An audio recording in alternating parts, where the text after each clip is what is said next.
నల్లగొండలో టీచర్ని హత్య చేసిన విద్యార్థి దీనిపైన మీ కామెంట్.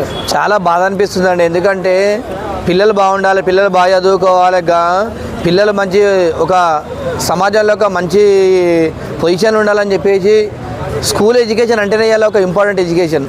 అలాంటి స్కూల్ పిల్లలు ఇవాళ ఒక ప్రిన్సిపల్ని మర్డర్ చేసిరంటే చాలా చాలా బాధ అండి. ఇది అసలు దేశంలోనే ఇది ఒక సంచలనం అనిపిస్తుంది నాకైతే గట్ట. ఇవాళ తల్లిదండ్రులు కూడా కొద్దిగా పిల్లలకు చెప్పాలి. సార్లు తిట్టినా కొట్టినా కూడా మీరు కూడా ఏమనద్దు, ఎందుకంటే వాళ్ళు నీ భవిష్యత్తు కోసం కొడతారని చెప్పేసి తల్లిదండ్రులు కూడా చెప్పాలి పిల్లలకు. ఇలా తల్లిదండ్రులు ఇలా గుర్తుపెట్టుకోండి, ఇలా తల్లిదండ్రులు చేయడం వల్లే పిల్లలు ఈ విధంగా ఖరాబ్ అవుతారు అని చెప్పి నేను తెలియజేస్తున్నా. సార్ అసలు ఎందుకు అలా చేశారు అంటారు? అదే అండి, ఒక మాట అండి, పిల్లగాడు హోంవర్క్ చేయలేదు, పిల్లగాడు చదవలేదు అని చెప్పేసి టీచర్ కొడతారండి. కొడితే తల్లిదండ్రులు పోయి మా పిల్లగాడిని ఎట్లా కొడతావు నువ్వు అని చెప్పి తల్లిదండ్రులు పోయి పిల్లలు కొడితే పోయి టీచర్ల మీద దాడిలో వీళ్ళు మీ అలసుని చూసుకునే ఇవాళ పిల్లలు ఈ విధంగా ఖరాబ్ అవుతారు. ఇవాళ పిల్లలు ఖరాబ్ కావడానికి కారణం తల్లిదండ్రులు. టీచర్ కొట్టినని చెప్పేసి పోగానే పోయి వాళ్ళకి ఏ పనంతా వదిలేసి మా కొడుకుని ఎట్లా కొడతారు, మేము ఫీజు కడుతున్నాం కదా, డబ్బులు కడుతున్నాం కదా అని చెప్పేసి టీచర్ల మీదకే ఇష్టం వచ్చినట్టు మాట్లాడినటువంటి తల్లిదండ్రుల అంటే స్కూల్ ఏజ్లో కొద్దిగా పిల్లలకి ఎట్లుంటుంది అంటే టీచర్ ఊకే టార్చర్ పెడుతుంది, సార్ బాగా కొడుతుండు, వీళ్ళు పని చేయాలి ఏదో చేయాలని చెప్పేసి కొద్దిగా కసిగా ఉంటుంది.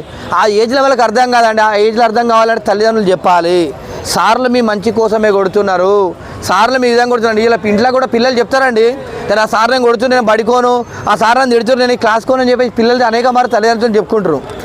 చెప్పుకున్నప్పుడు ఏం చేస్తారండి తల్లిదండ్రులు, బిడ్డ తల్లిదండ్రులు నేను కొడితే నీ మంచి కోసమే కొడతారు తప్ప వాళ్ళని మీద కోపం ఉండదు. మన ఇంటి పక్కోడు కాదు, మన చుట్టపోడు కాదు, మన కులపోడు కాదు, మన బంధువు కాదు, నువ్వు బాగుండాలని చెప్పేసి కొడతాడని చెప్పేసి తల్లిదండ్రులు చెప్పాలా.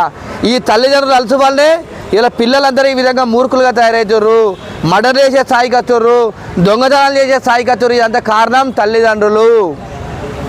ఇలా గుర్తుపెట్టుకోండి. టీచర్లు కొట్టినప్పుడు చెప్పాలి ప్రతి ఇంట్లో. పేరెంట్స్ మీటింగ్ అని నెలకోసారి పోతారు, మరి పేరెంట్స్ మీటింగ్ అయినప్పుడు ఏమవుతుంది సమాజం అంతా? మీకు మాట్లాడుకోవడాలకు పక్క స్టూడెంట్ వాళ్ళ తల్లిదండ్రులతో మాట్లాడుకోవడాలకు, వాళ్ళ ముంగట మేము గొప్ప వాళ్ళం, మేము డబ్బులు ఉన్నోళ్ళమని చెప్పుకోవడానికి కోసం మీ పేరెంట్స్ మీటింగ్ అవుతుంది. మీరు మీ పిల్లలకు ఇలా సార్ కొడుతుందంటే గతంలో చూసుకుంటే గిట్ట ఒక 10-15 సంవత్సరాల కింద సార్లు ఎంత కొడుతుండే వెళ్తా, స్కూల్లో కంక బరిగెలు ఉంటుండే, చింత బరిగెలు ఉంటుండే. వీళ్ళు ఎక్కడ పోయినాయి కంక బద్దెలు, చింత బరిగెలు ఎక్కడ పోయినాయి?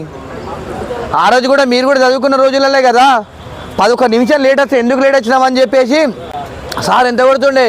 ఆ రోజులలో రోడ్డు మీద పిల్లగాడి గిట్ట రాత్రి పూట రోడ్డు మీద కనబడితే తెల్లారి బడిగాక మన పని అయింది, నువ్వు రోడ్డు మీద ఏం చేస్తున్నావు అని చెప్పేసి భయపడి భయం పెట్టుతుండే. కానీ ఇవాళ సార్ల ముందే సిగరెట్ తాగుతాడు, సార్ల ముందంటే గంజాయి తాగుతారు, సార్లను తిడతారు. ఇవాళ దానికి తల్లిదండ్రులు సపోర్టు. సరే ఇప్పుడు అదే డబ్బు కోసమే ఎలా చేశారా, లేకపోతే అసలు కారణం ఏంటి? చిన్నపిల్లలకు స్కూల్ ఏజ్లో ఉన్నప్పుడు డబ్బులు విబ్బులు అనేది ఉండదండి.